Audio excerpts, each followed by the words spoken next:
말씀은 고린도후서 4장입니다. 고린도후서 4장 7절에서 12절 말씀입니다. 고린도후서 4장 7절에서 12절 말씀, 제가 가진 성경으로는 신약 성경 290페이지쯤에 있습니다.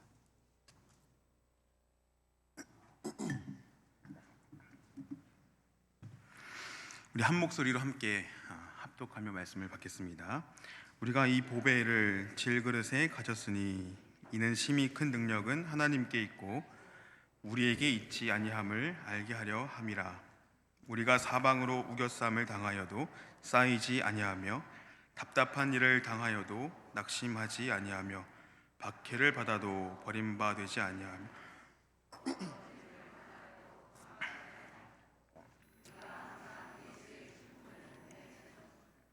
예수의 생명이 또한 우리 몸에 나타나게 하려 함이라.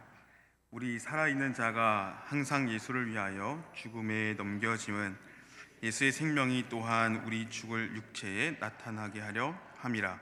그런즉 사망은 우리 안에서 역사하고 생명은 너희 안에서 역사하느니라. 아멘. 반갑습니다. 이쪽만 반가우신가요? 우리 한성환 집사님 저를 보시고 저 말고 나중에 부목사님 이렇게 제가 앞에서 여기 앉아서 봤는데 우리 양 집사님이 찬양을 하시는데 너무 해맑은 얼굴로 찬양을 하시는 거예요. 그래서 제가 그 얼굴을 보고 저도 모르게 웃음이 나와가지고 웃겼다기보다 너무 기쁘고 웃음이 참 주는 영향이 있지 않을까 싶습니다. 얼굴 좀 펴주십시오.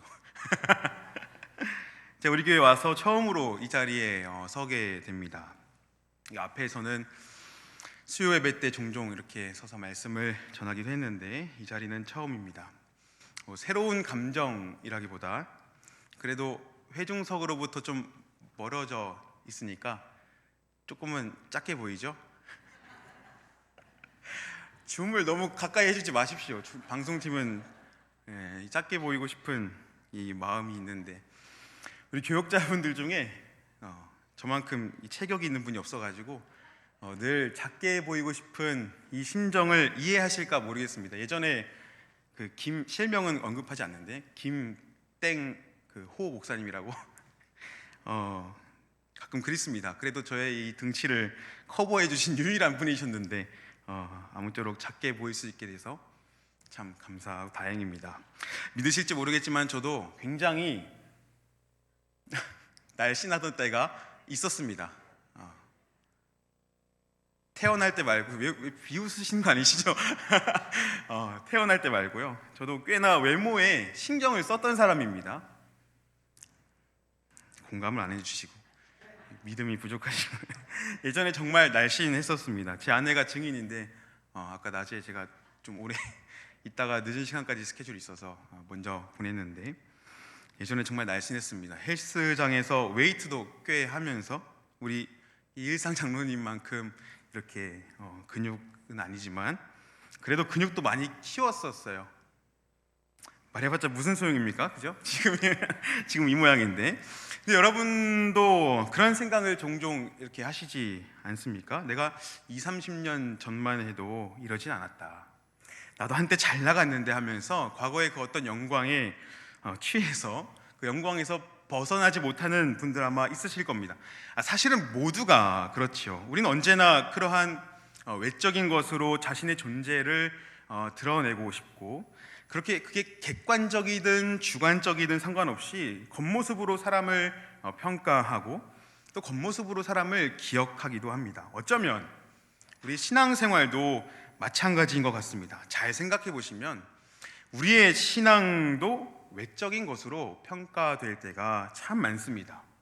아니 거의 대부분 그렇지요. 모든 예배에 다 참여하고 기도에도 빠지지 않고 교회 봉사에도 적극적인 그러한 모습들을 보면서 우리는 되게 저 사람은 참 신앙이 좋다 이렇게 말하기도 합니다. 물론 신앙이 좋은 분들이 다 예배에 다 참여하고 기도회도 빠지지 않고 교회 봉사에도 적극적인 것은 분명합니다. 그러나 한편으로는 그러한 외적인 모습으로만 신앙이 좋다 이렇게 말을 하기에는 어쩌면 순서가 잘못된 거 아닌가 싶습니다.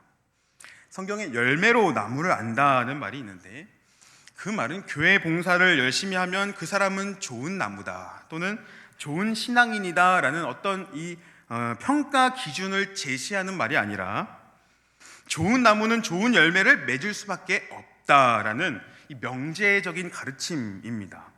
그러니까 좋은 열매를 맺은 나무가 좋은 나무이니 우리도 좋은 나무가 되기 위해서 좋은 열매를 많이 맺자는 것이 기독교 신앙이 아니라 나쁜 나무는 나쁜 열매를 맺을 수 없고 나쁜 나무는 나쁜 열매를 맺고 좋은 나무는 좋은 열매를 맺을 수밖에 없다. 이것이 성경이 말하는 신앙입니다. 그런데 우리는 종종 너무 외적인 것에 치우쳐져서 우리가 좋은 나무인가 하는 어쩌면 우리의 이 존재에 대한 이 본질적인 문제는 전혀 생각하지 않고 그저 우리의 겉모습을 꾸미는데 많은 것을 할애하고 있지는 않은가 싶습니다. 그러니 반복적으로 우리의 신앙을 그저 외적인 것으로 평가하고 마치 보이는 것이 전부라는 이 세상의 관점을 따라서 우리의 신앙도 외적인 것에만 집중하는 모습을 보게 되는 것이죠. 정말 그렇지 않습니까? 그래서 우리는 우리의 신앙이 좋다는 것을 증명하기 위해서, 드러내기 위해서 우리는 언제나 긍정적인 것들, 좋은 내용들만 말하지 않습니까?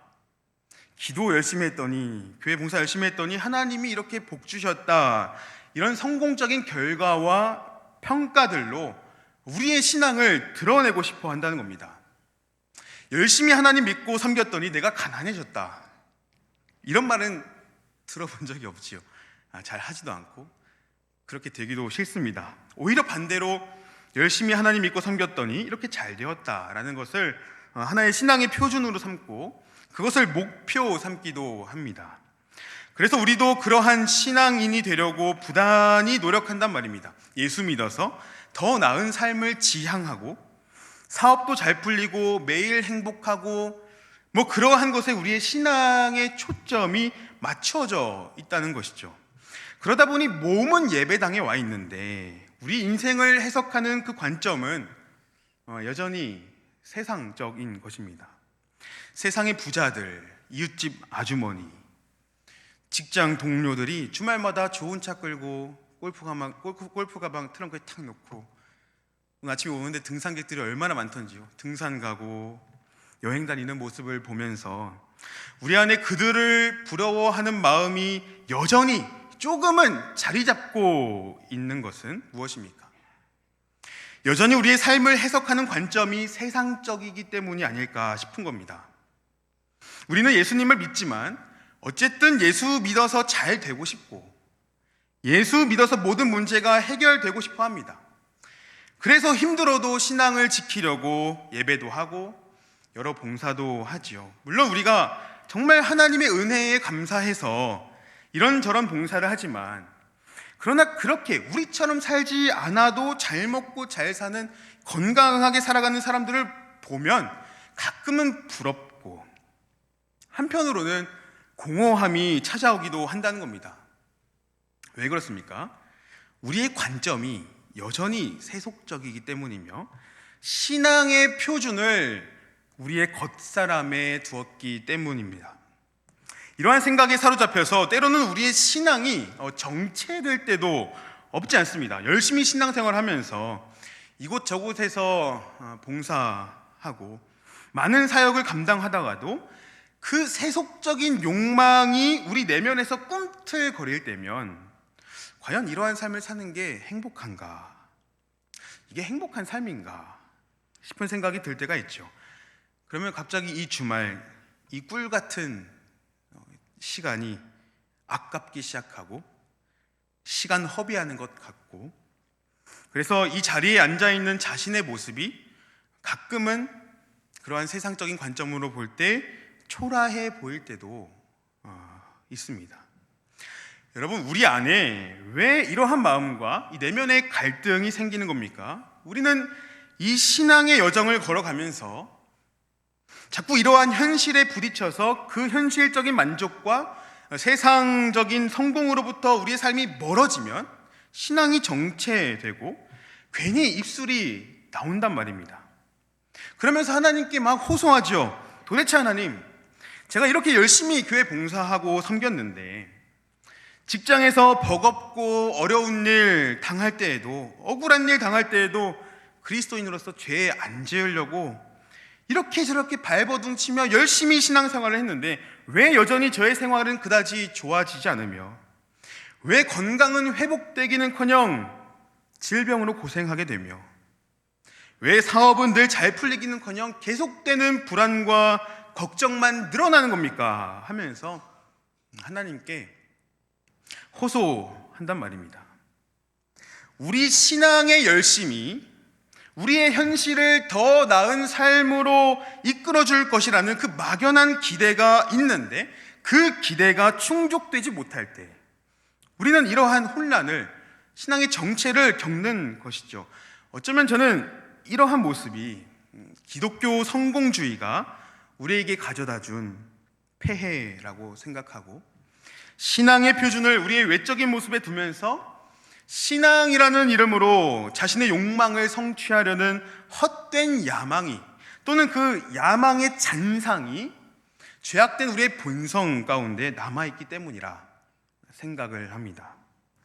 기독교 성공주의라는 것은 무엇이든 잘 되는 것만이 신앙의 표본이 되어서 언제나 그리스도인들은 성공한 삶을 지향하고 성공해야만 간증 자리에 서게 되는, 어쩌면 기독교 신앙을 자기 개발과 성공을 위한 하나의 수단으로 삼아버리는 것이 기독교 성공주의입니다. 그래서 그리스도인들의 삶은 다 잘 돼야 하고, 교회는 멋진 건물과 좋은 시설들로 잘 갖춰져 있어야 하고, 그래야 교회답고, 그래야 성공한 교회답고, 성공한 사람은 또 언제나 기독교인이기를 바라는 그러한 마음입니다. 그래서 어느 국가대표가 금메달을 딴다든지, 사회적으로 큰 업적을 이룬 사람이나 유명해진 연예인이 상을 탄다든지, 그들이 공적인 곳에서 수상소감이나 인터뷰를 하게 될 때면 우리는 은연중에 예수님의 이름이 언급되기를 바라고, 그 언급될 때 막 가슴이 뛰고, 그래야만 뭔가 맞아, 우리 기독교인이 이것이, 그래야만 하나님의 영광이 드러난다고 생각한단 말입니다. 이러한 생각이 교회 안에 들어와서 잘 생각해 보시면 간증 이야기의 대표적인 패턴이 무엇입니까? 어려운 삶이었는데 삶이 역전되었다, 하나님이 함께 하셔서 모든 것이 잘 풀렸다, 이거 아닙니까? 이러한 가치관들이 우리의 신앙을 흔들어 놓았습니다. 우리가 잘 돼야만, 우리가 남부럽지 않게 살아야만 하나님이 함께 하시는 것이고, 하나님이 함께 하신다면 우리는 잘 될 수밖에 없다는 그러한 가르침과 신앙관이 우리 마음속에 꿈틀거리고 있는 욕망을 자극한다는 말입니다. 이러한 기독교 성공주의, 능력주의는 비단 오늘날의 문제만은 아니었습니다. 지금 고린도 교회도 이런 사상 때문에 참 많은 혼란을 겪었습니다. 고린도 전서 같은 경우에는 고린도 교회의 내부적인 문제들, 은사 문제라든지 직분에 대한 문제 등이 내부적으로 일어나서 어려움을 겪었고, 그러한 고린도 교회를 향한 바울의 권면이 담겨 있습니다. 물론 고린도 후서, 오늘 우리가 고린도 후서를 읽었는데 고린도 후서도 마찬가지입니다. 내부적인 문제가 배경으로 있긴 합니다만 외부적인 요인이 주된 문제로 드러납니다. 그 외부적인 요인이란 바울이 떠난 고린도 교회에 순회 설교자들이 와서 말씀을 전하는데 자칭 사도라 하는 자들, 거짓 교사들이 고린도 교회에 와서 말씀을 전하면서 하나님의 말씀을 혼잡하게 하면서 고린도 교회를 흔들어 놓았던 것이 지금 고린도 교회의 상황이고 고린도 후서의 배경이 되는 셈입니다. 우리가 오늘 4장 7절부터 읽었는데 우리 한번 4장 1절 2절 말씀을, 4장 1절 2절을 같이 한번 읽어보겠습니다. 시작.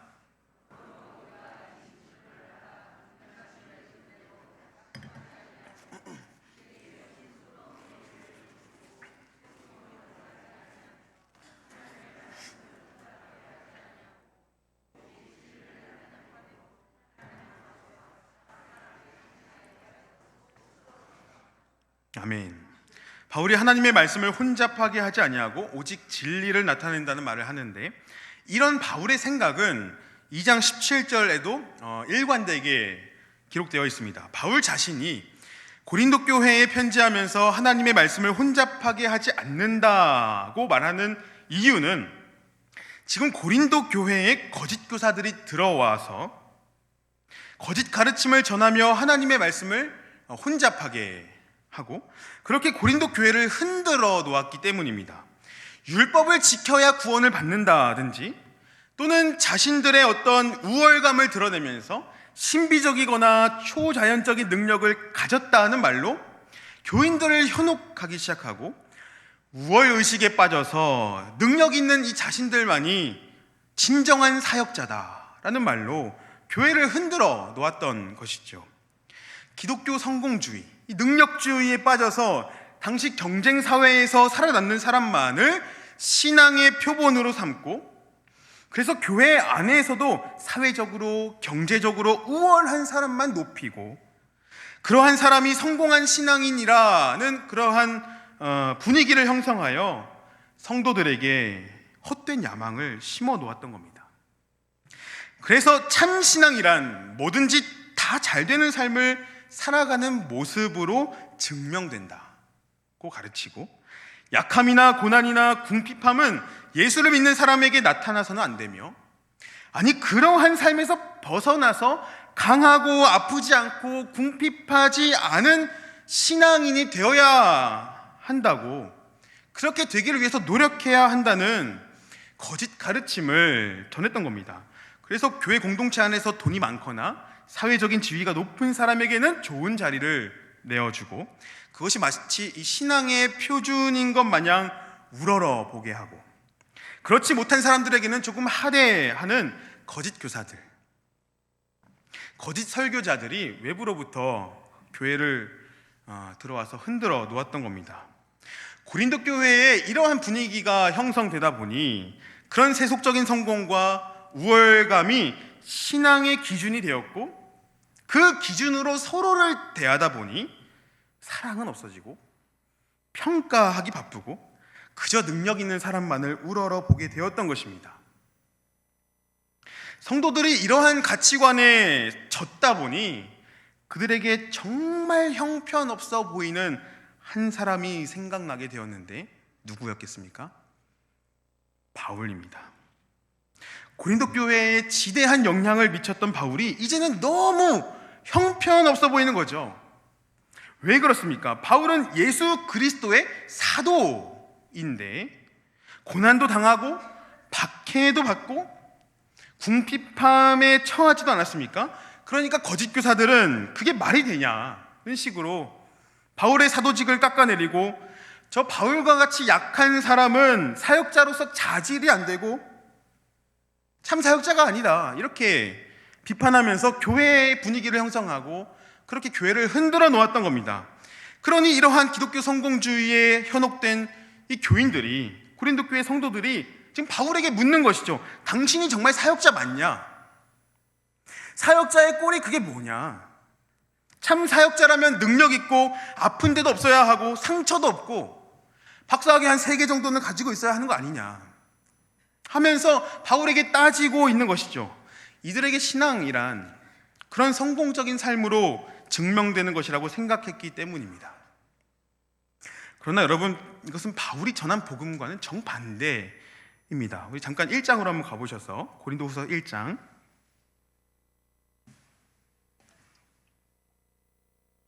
3절에서 5절 말씀 다 같이 한번 읽어보겠습니다. 시작. 찬송하리로다.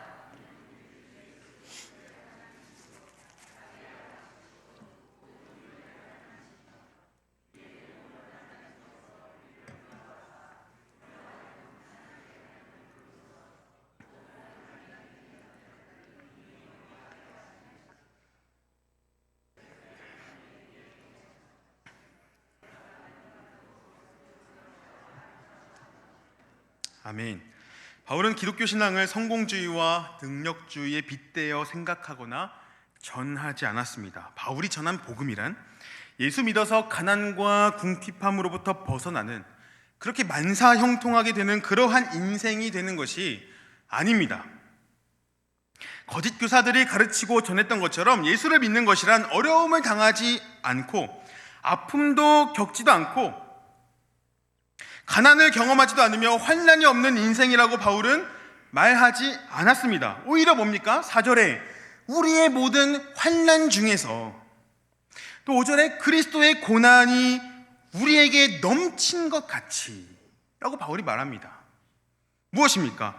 예수를 믿음으로 잘 되는 것이 기독교 신앙이 아니라 예수를 믿음으로 당하는 모든 환난과 고난이 우리에게 있지만, 그러나 그러한 환난과 고난을 그리스도 안에서 해석함으로 마침내 우리를 향하신 하나님의 위로를 통하여서 하나님을 찬송하는 데까지 나아가는 것, 이것이 기독교 신앙입니다.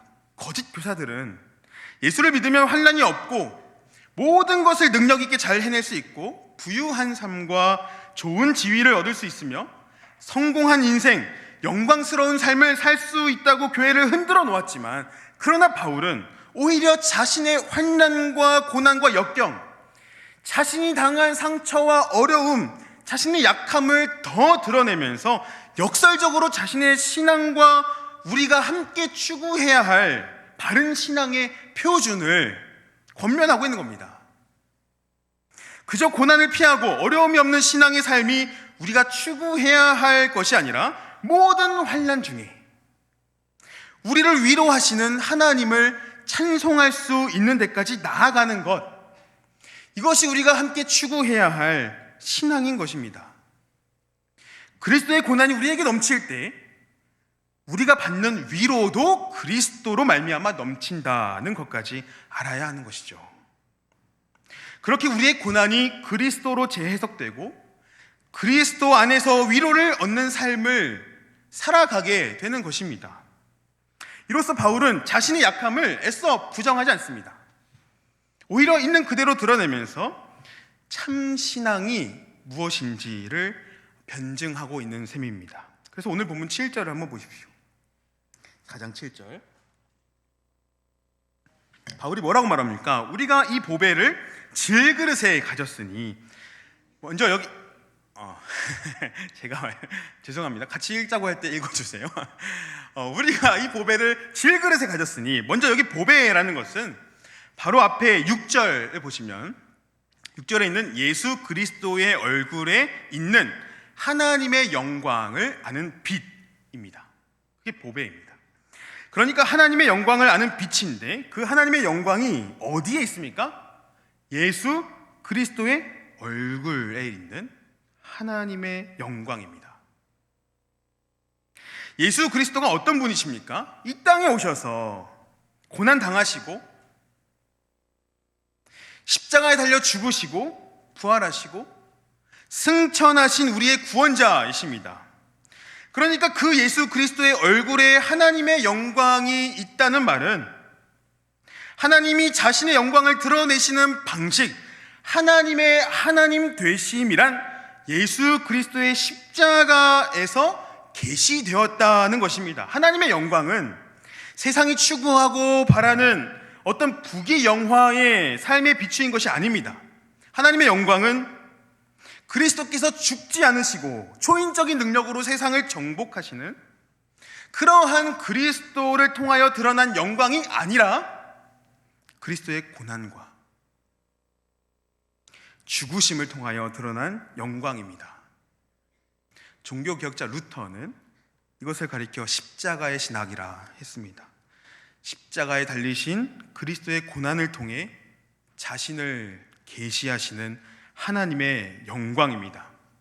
사람들은 이걸 이해하지 못하죠. 하나님의 영광이 드러난다면, 아니 만물의 창조주이신 하나님이 당신의 영광을 드러내신다면 어떻게 그리스도가 그런 고난을 당하셨으며 어떻게 그리스도가 십자가에 달려 죽으셨는가?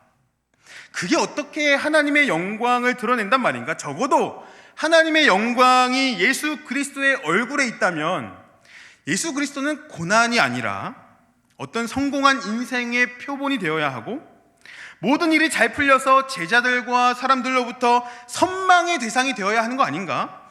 그래서 우리가 예수를 생각할 때 우리가 예수를 따르는 삶을 살아간다는 말을 할 때에 우리도 마침내 성공할 것이고 부유하고 높은 지위와 남들이 선망할 만한 인생을 버젓이 살아가야 하는 것 아닌가, 그걸 기대해야 하는 거 아닌가. 그런데 어떻게 고난을 당하고 십자가에 달려 죽으신 그리스도 예수의 얼굴에 하나님의 영광이 있단 말인가. 사람들은 하나님이 일하시는 방식을 이해하지 못하지만, 그러나 죄인을 사랑하셔서, 여러분을 사랑하셔서 여러분을 구원하시기 위하여 자기 아들을 십자가에 내어놓으신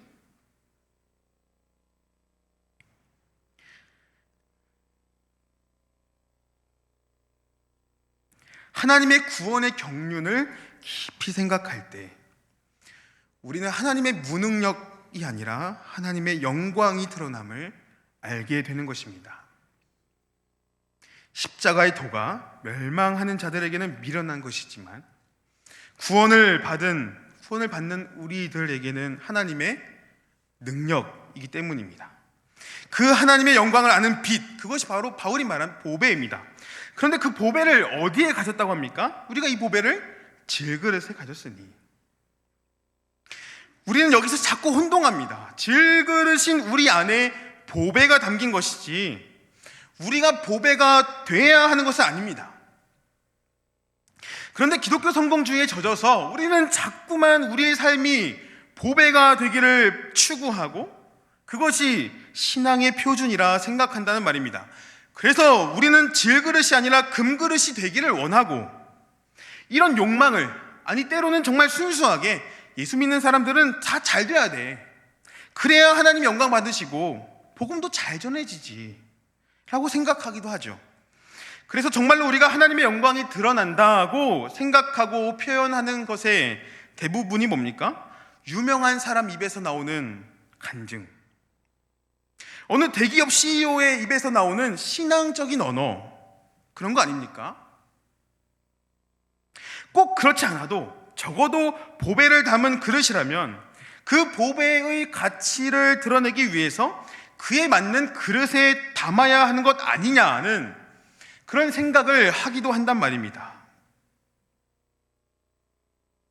금그릇까지 표현하기는 어려워도 적어도 은그릇 정도는 돼야 하는 것 아니냐는 생각이죠.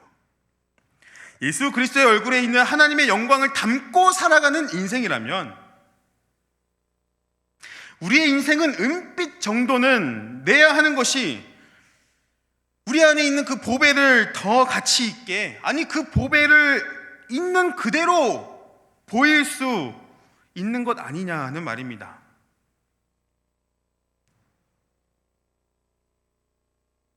그러나 바울은 아주 분명하고 단호하게 그리고 매우 역설적으로 말합니다. 우리가 이 보배를 질그릇에 가졌다.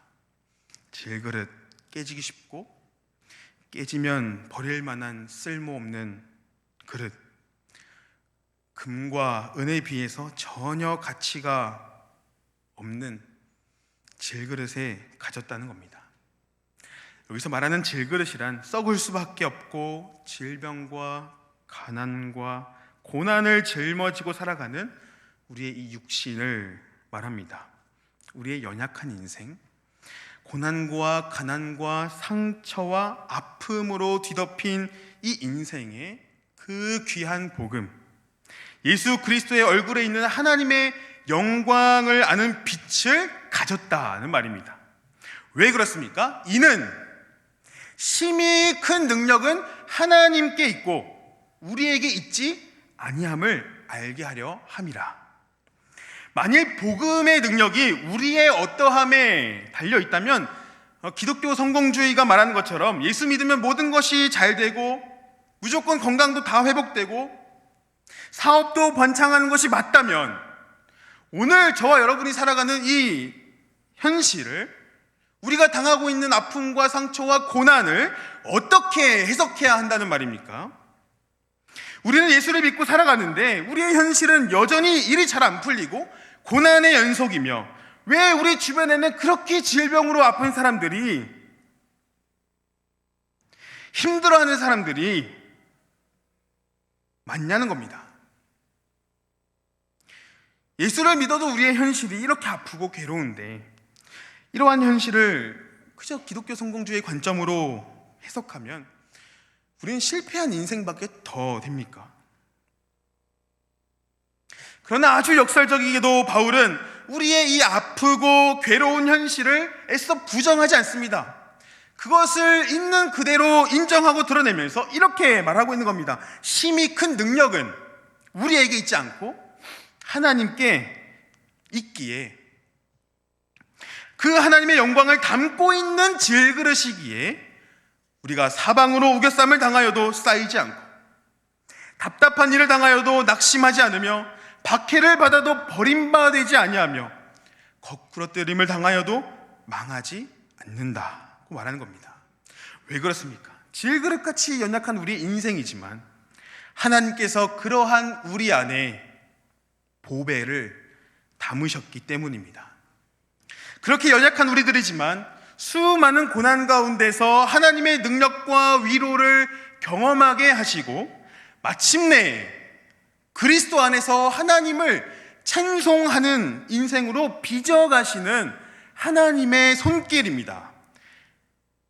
구약에 이러한 삶을 보여준 대표적인 인물들이 여럿 있지만 우리 하나만 찾아보겠습니다. 다니엘서를 한번 펼쳐보시겠습니까? 다니엘서 3장입니다.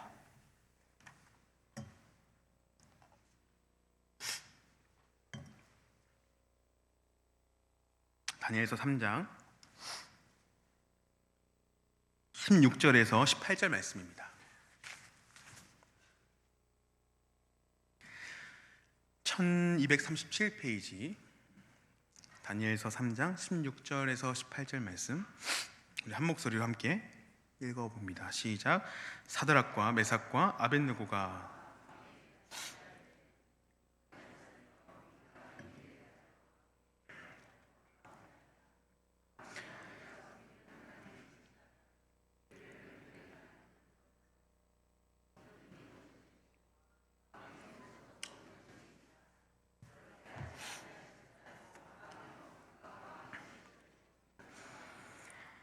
세우신 금신상에게 절하지도 아니할 줄을 아옵소서.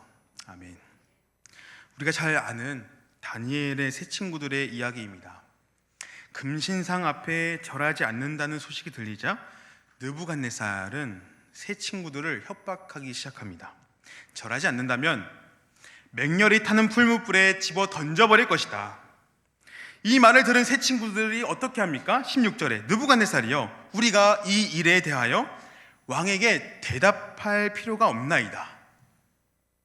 대답할 가치도 없는 일이라는 겁니다. 왜 그렇습니까? 17절에 왕이여, 우리가 섬기는 하나님이 계시다면 우리를 맹렬히 타는 풀무불 가운데서 능히 건져내시겠고 왕의 손에서도 건져내시리이다. 이 말은 자신들이 풀무불에서 건짐을 받지 않으면 하나님은 안 계신 것이고 건짐을 받으면 하나님은 계신다는 그런 말이 아닙니다. 여기서 세 친구들이 말하는 이 가정법은 하나님의 존재에 대한 것이 아니라 자신들이 당할, 자신 앞에 있는, 직면하는 그 상황에 대한 것이죠. 우리가 맹렬히 타는 풀무불에 던져지더라도입니다. 자신들이 당할 고난이 임박할지라도 그 뜨거운 불에 던져진다 하더라도 여전히 우리가 질그릇 같은 인생을 살아간다 할지라도 뭡니까? 우리가 섬기는 하나님이 우리를 건져내실 것입니다. 그렇게 하지 않으신다 하더라도 우리는 금신상 앞에, 세상의 가치 앞에 굴복하지 않을 겁니다 라는 아주 귀한 신앙 고백인 것이죠. 그 결과가 무엇입니까? 불에 안 던져졌습니까? 아니죠. 던져졌습니다. 불 속에 들어갔습니다. 현실이 바뀐 게 아니고 여전히 고난이 앞에 있고, 아니 고난 속으로 던져진 세 친구들입니다. 그러나 그 고난 속에서 무엇을 경험하는 겁니까? 하나님의 임재, 하나님의 함께하심을 경험하는 것이죠. 고난을 경험하지만 그러나 동시에 그들을 보호하시는 하나님의 능력을 경험하는 것입니다. 죽음의 길을 걷지만 생명을 누리는 것이죠. 질그릇이 금그릇이 되는 세속적인 성공이 되는 것이 아니라 고난과 아픔을 당하는 질그릇일지라도 예수의 생명을 누리며 살아가는 역설적인 신앙을 경험하게 되는 것입니다. 이것이 기독교 신앙입니다.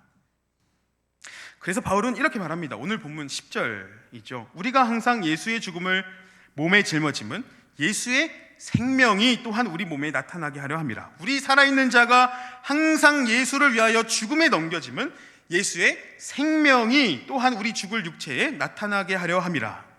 그런즉 사망은 우리 안에서 역사하고 생명은 너희 안에서 역사하느니라.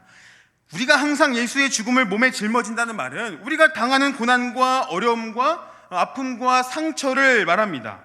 그러나 그러한 예수의 죽음, 고난이 우리에게 있다는 말은 뭡니까? 예수의 생명이 또한 우리 몸에 나타나게 하기 위함이고 그리스도를 통한 위로가 우리에게 있다는 것입니다.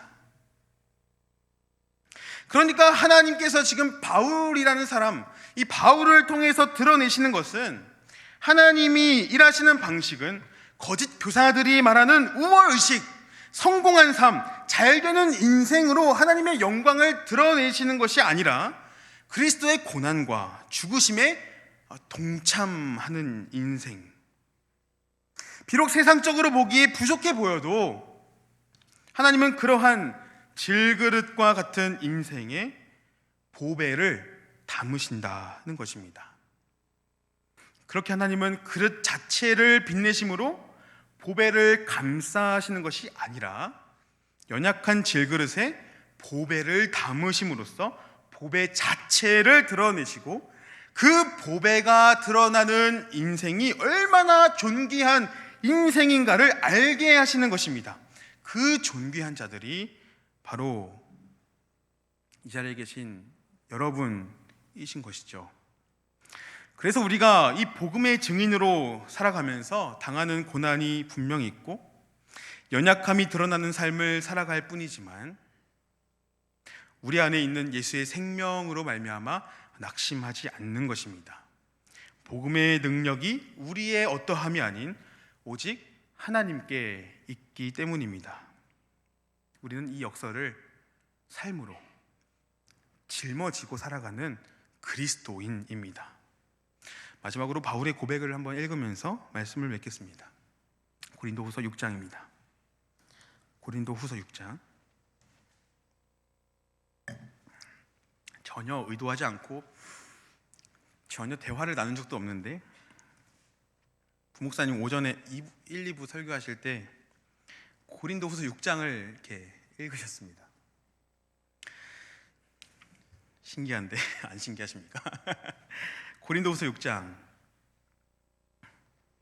바울이 이렇게 말합니다. 3절부터 보시면 우리가 이 직분이 비방을 받지 않게 하려고 무엇에든지 아무에게도 거리끼지 않게 하고 모든 일에 하나님의 일꾼으로 자천하며 많이 견디는 것과 환난과 궁핍과 고난과 매맞음과 갇힘과 난동과 수고로움과 자지 못함과 먹지 못함 가운데서도 깨끗함과 지식과 오래 참음과 자비함과 성령의 감화와 거짓이 없는 사랑과 진리의 말씀과 하나님의 능력으로 의의 무기를 좌우에 가지고 영광과 욕됨으로 그러했으며 악한 이름과 아름다운 이름으로 그러했느니라. 우리는 속이는 자 같으나 참되고 무명한 자 같으나 유명한 자요 죽은 자 같으나 보라 우리가 살아있고 징계를 받는 자 같으나 죽임을 당하지 아니하고 근심하는 자 같으나 항상 기뻐하고 가난한 자 같으나 많은 사람을 부요하게 하고 아무것도 없는 자 같으나 모든 것을 가진 자로다.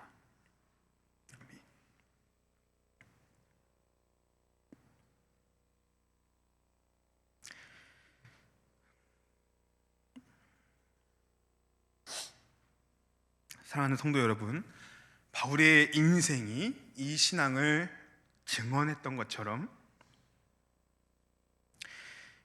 여전히 여러분의 삶이 고난과 어려움과 아픔과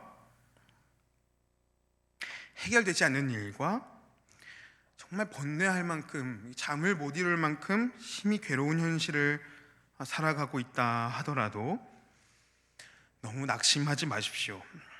솔직히 이 모든 일이 하나님 안에서 다 해결될 것이라는 그 기독교 성공주의의 가치를 전해서라도 어떻게든 위로를 전하고 싶은 이 인간적인 마음이 속에 굴뚝 같습니다. 그러나 하나님은 우리의 연약함 안에 보배를 담아 놓으셨습니다. 그러니 우리 안에 담긴 보배, 예수 그리스도의 얼굴에 있는 하나님의 영광을 아는 빛이 연약한 우리에게 생명과 위로와 평안을 주심을 기억하심으로 모든 환난 중에 그리스도로 말미암아 하나님을 찬송하며 우리의 연약함으로 하나님의 능력을 증명해 나아가는 저와 여러분 되시기를 주님의 이름으로 축복합니다. 거룩하신 하나님 아버지,